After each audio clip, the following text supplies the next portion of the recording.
Last week, one of my mutuals told me that they had just seen RoboCop and had been kind of blown away by it. She asked, RoboCop is a great movie, but I am here to stump for RoboCop 2. And when RoboCop 2 came out, it was darker, bleaker, and uglier than the first RoboCop movie. It has a 28% rating on Rotten Tomatoes.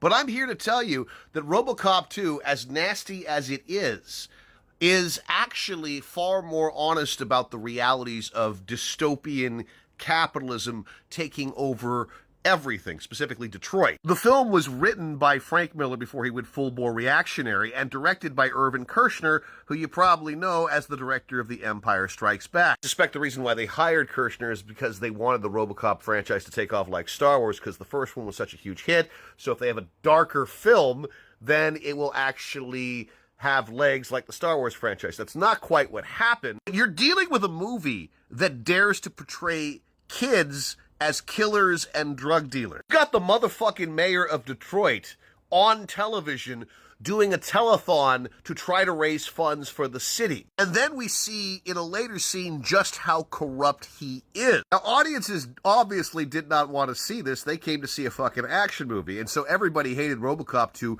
except a young me. I watched this movie as a teenager and I said, wow, this is the ballsiest movie I've seen in a long time that dares to show the full horrors of capitalism. And given what we are now living in 2025, I think you all need to go back and watch RoboCop 2 and realize that it was very much ahead of its time in depicting the worst case scenario. RoboCop 2 is a gritty and completely ridiculous movie that is absolutely ruthless in its assaults on capitalism and municipal corruption. I think that you all owe Irvin Kershner and Frank Miller an apology, because everything that RoboCop 2 prophesized has now come to pass in the last 6 months. RoboCop 3 is a genuine stinker. Don't see that. But RoboCop 2, while not as good as RoboCop, actually is a worthwhile movie, in my opinion. Surely I have other RoboCop 2 stands here. Come on.